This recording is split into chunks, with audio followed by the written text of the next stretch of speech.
Para las personas más jóvenes como tú, ha sido difícil comprar cosas en comparación con las personas que nacieron hace mucho tiempo, como los baby boomers. Los baby boomers son las personas que nacieron entre 1946 y 1964. Muchísima gente. Ellos vivieron en una época en la que todo costaba menos dinero. Las casas, los coches e incluso la educación eran más baratos.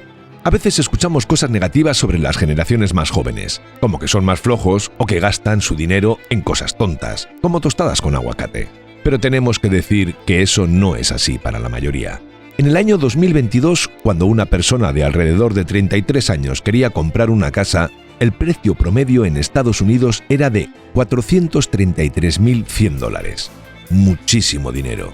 Y el ingreso promedio de una familia era de aproximadamente $70.000 al año. Si tomamos todo el dinero que ganas en un año y lo utilizamos para comprar una casa, te llevaría más de 6 años y 2 meses conseguirlo sin gastar ni un céntimo. Ahora comparemos esto con el pasado. Cuando los baby boomers tenían 33 años, en el año 1988, el precio promedio de una casa era de $110.000 y el ingreso promedio era de alrededor de $27.000 al año. En ese momento necesitaban alrededor de 4 años para ganar el suficiente dinero como para comprar una casa. Había quien tenía ingresos más altos e incluso podían comprar una casa con solo 1 o 2 años de su salario. ¿Puedes ver la diferencia? Las nuevas generaciones no son menos trabajadoras ni gastan el dinero de manera más irresponsable. La realidad es que los precios de las casas han aumentado mucho y eso hace que sea muy difícil para las personas jóvenes comprar una casa. Históricamente, las casas en Estados Unidos solían costar alrededor de 5 veces el ingreso familiar anual. Durante la burbuja inmobiliaria entre 2006 y 2008, esa relación subió a 7 veces el ingreso. Pero lo que es aún más sorprendente es que ahora esa relación ha subido aún más. Es mucho más alta de lo que era durante la burbuja inmobiliaria. Y en el Reino Unido han visto que los precios de las casas llevan subiendo de precio de forma constante durante los últimos 10 años. Esas proporciones han estado constantemente por encima de 7 e incluso últimamente han llegado a ser más altas que 9. Si eres británico y estás viendo esto, lo siento mucho, estás más fastidiado que el ciudadano estadounidense promedio. Pero bueno, al menos tienes té, ¿verdad? Espero que eso te dé un poco de consuelo. Ahora lo interesante es comparar el precio de las casas con el ingreso familiar promedio, es decir, la cantidad de dinero que las familias ganan en un año. En el pasado, el ingreso familiar promedio solía estar por encima del índice de precios de las casas. Era algo bueno, porque significaba que los precios de las casas eran más manejables en relación con los ingresos de las familias. Eso era así hasta el año 2005, en que los precios de las casas empezaron a subir muchísimo. Pero cuando la burbuja inmobiliaria estalló en 2008, los precios de las casas bajaron y se volvieron más asequibles por un tiempo. Pero desde hace unos años los precios de las casas han vuelto a subir mucho más rápido que el ingreso familiar promedio. Eso no es bueno, especialmente para la generación más joven. En el Reino Unido la situación es aún peor. Han estado lidiando con esto durante mucho tiempo. Pero espera, tenemos otro dato interesante para contarte.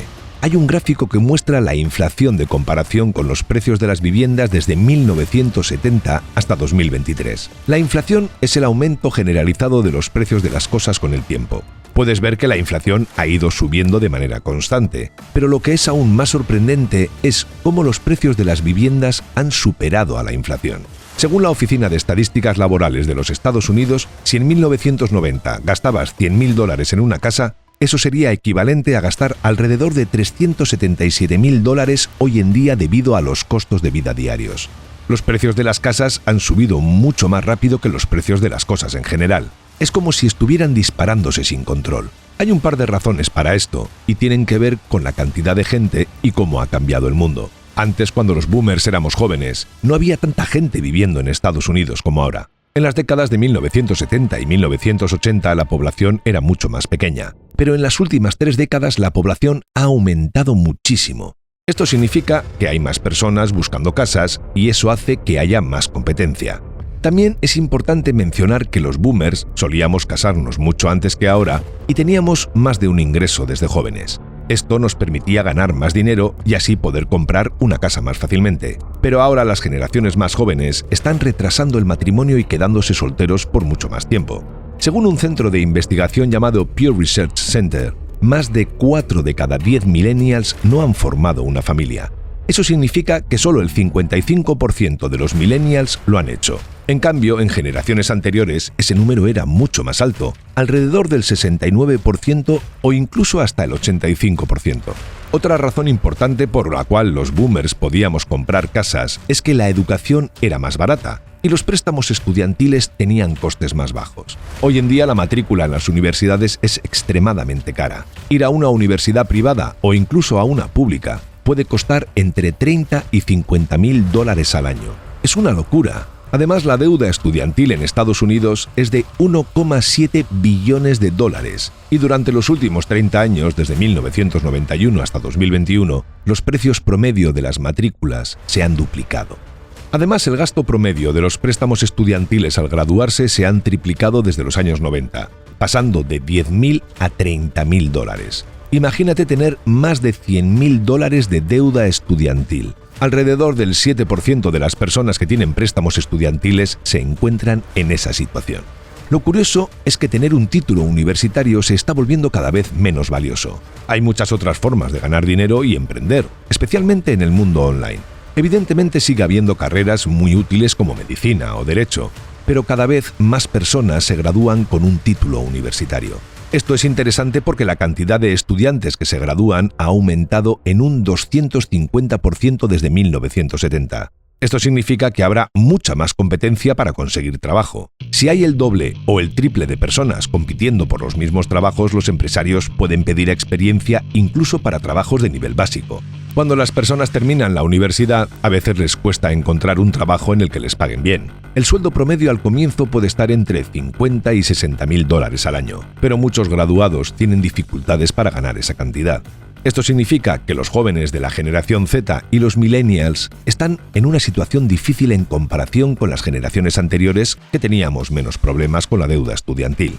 Además de tener que lidiar con menos dinero al principio, también tienen que enfrentarse a otros problemas como viviendas más caras y el alto costo de la vida. Por ejemplo, la gasolina cuesta mucho más ahora que cuando los abuelos eran jóvenes. La generación Z y los millennials tienen que pagar hasta un 40 o 60% más por la gasolina que los baby boomers cuando teníamos veintitantos años. Una de las razones por las que las cosas están difíciles es por los coches. Hoy en día los pagos mensuales de un coche promedio son de 716 dólares y el préstamo para pagarlo dura alrededor de 69 meses. Si tienes en cuenta que también hay mucha deuda de tarjetas de crédito y otras cosas que las personas deben pagar, es comprensible que las cosas no sean tan asequibles como antes. Además, hay otros factores que influyen en esta situación. Las redes sociales y los dispositivos electrónicos nos distraen mucho y hacen que gastemos más dinero.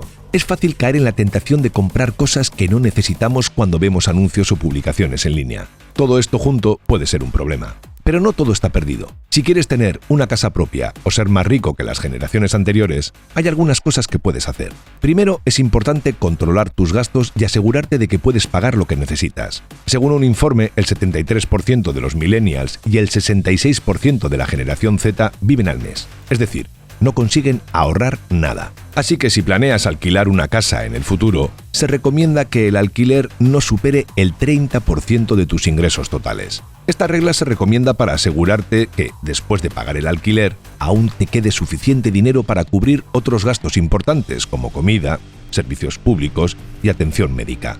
Por ejemplo, si ganas 50.000 dólares al año, deberías intentar gastar alrededor de 1.250 dólares en el alquiler cada mes. Sin embargo, esto puede ser difícil de lograr en ciudades costeras como Seattle o Boston, donde los precios de las viviendas son altos.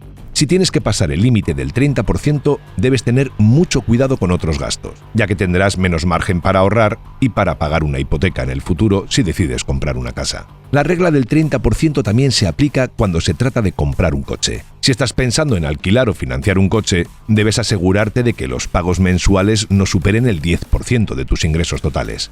Esto puede ser un desafío para muchas personas, especialmente ahora que las tasas de interés en los préstamos para automóviles son muy altas. Por ejemplo, si estás comprando un coche nuevo, la tasa de interés de tu préstamo podría estar entre el 8 y el 13%, lo que significa que terminarás pagando mucho más dinero en intereses durante el tiempo que dure el préstamo. Si tienes la posibilidad, sería muy recomendable pagar tu coche por completo en lugar de financiarlo. Además, es importante asegurarte de que tus gastos en general sean manejables. Si logras reducir tus gastos y ahorrar algo de dinero, sería fantástico si pudieras invertirlo igualmente. Vamos a poner un ejemplo. Supongamos que ahorras $200 al mes durante 20 años y cada mes lo inviertes en el S&P 500 a través de fondos de inversión o ETFs. El S&P 500 es un grupo formado por las 500 compañías más grandes y exitosas de Estados Unidos.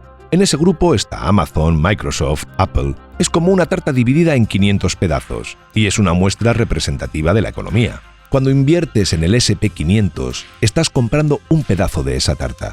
Eso significa que estás comprando un poquito de cada una de las 500 compañías que componen el grupo. Es como si estuvieras invirtiendo en todas esas empresas al mismo tiempo. ¿Por qué alguien querría hacer eso? Bueno, invertir en el S&P 500 te permite tener una inversión diversificada. Eso significa que tu dinero se distribuye entre muchas compañías diferentes en lugar de ponerlo todo en una sola empresa. Si una empresa no va tan bien, es posible que otras estén teniendo éxito y puedan compensarlo. Imagina que compras un pedacito de la tarta y una de las compañías de repente tiene problemas. Puede ser que el valor de ese pedacito baje un poco, pero si las otras compañías están yendo bien, el valor total de tu inversión puede seguir creciendo. Además, el S&P 500 ha demostrado ser un buen indicador de crecimiento a largo plazo. A lo largo de los años, en promedio, ha tenido un buen rendimiento. La rentabilidad media anual desde su creación en 1928 hasta el 31 de diciembre de 2021 ha sido del 11,82%. Continuando con el ejemplo, suponiendo que ahorramos mensualmente $200 y los invertimos en el S&P 500, es decir, $2.400 anuales, y cada año hacemos lo mismo, al cabo de 20 años poniendo una rentabilidad anual del 10%, que como has visto está por debajo de la media, tendremos $167.300. Esta es la magia del interés compuesto. Pero hay algo más que debes tener en cuenta para ganar más dinero. Una de las mejores formas de hacerlo es cambiar de trabajo o buscar diferentes tipos de trabajo. Según el Wall Street Journal, las personas que cambian de trabajo ganan mucho más que las que se quedan en el mismo lugar. Imagínate que tienes un amigo que trabaja en una compañía de tecnología en Silicon Valley. Él trabaja allí durante 1 o 2 años y luego cambia a otra compañía. Aunque el título de su trabajo sea similar, su salario aumenta y él repite este proceso una y otra vez. Después de 10 años, suele tener un puesto mucho mejor, ha aprendido más habilidades y le pagan mucho más dinero. A veces puede ser un aumento del 10%, del 20% o incluso hasta del 30%. Pero espera, no te estamos diciendo que dejes un trabajo que realmente disfrutes solo por el dinero. Pero si sientes que no estás creciendo en tu trabajo actual y tienes problemas con tus finanzas, definitivamente deberías pensar en esta opción. En resumen, la generación más joven está en peores condiciones financieras que las generaciones de hace 40, 50, 70 años. Y es por razones como que los precios han subido mucho. Las casas o los estudios universitarios han aumentado mucho en comparación con lo que ganamos. Por ejemplo, antes tal vez podíamos comprar una casa con menos dinero y mucho más jóvenes. La educación también es más cara. Ir a la universidad o tomar cursos de especialización puede costar una fortuna. A veces, los padres tienen que endeudarse mucho para poder pagarlo, y eso puede afectar a las oportunidades de las nuevas generaciones en el futuro. Los trabajos no pagan tanto. Aunque hay muchos trabajos disponibles, algunos no pagan lo suficiente para vivir cómodamente. Muchas veces, hoy en día, hay que trabajar más horas o tener varios trabajos para poder cubrir los gastos. También está la falta de empleo estable. A diferencia de antes, cuando podíamos conseguir un trabajo y nos quedábamos en él durante mucho tiempo, ahora hay más cambios de trabajo. No siempre es fácil encontrar un empleo estable y eso puede generar inseguridad financiera. La deuda. Muchos jóvenes tienen que endeudarse mucho para pagar la universidad o comprar cosas necesarias como un coche. Estar endeudado puede ser una carga pesada y dificultar el ahorro o la inversión para el futuro. Pero no todo está perdido. Hay cosas que se pueden hacer para mejorar la situación financiera. Ahorrar e invertir. Aunque parezca difícil, ahorrar, aunque sea un poquito cada mes, puede marcar una gran diferencia a largo plazo. También se puede aprender sobre la inversión y cómo hacer que el dinero crezca. Buscar oportunidades. Aprovechar las oportunidades de educación y capacitación puede abrir puertas en el futuro. No se debe de tener miedo de explorar diferentes opciones y buscar trabajos que permitan crecer profesionalmente y ganar más dinero. Ser conscientes del gasto. Es importante aprender a administrar el dinero y gastarlo de manera inteligente. Se puede establecer un presupuesto y priorizar las necesidades para evitar endeudarse innecesariamente. Y por último, buscar apoyo y consejo. no hay que enfrentar estos desafíos solos. Se puede buscar ayuda en los padres, los mentores o consejeros financieros para recibir orientación y aprender más sobre cómo manejar el dinero. ¿Crees que la generación más joven está en peores condiciones financieras que las generaciones anteriores? Me encantaría saber tu opinión en los comentarios.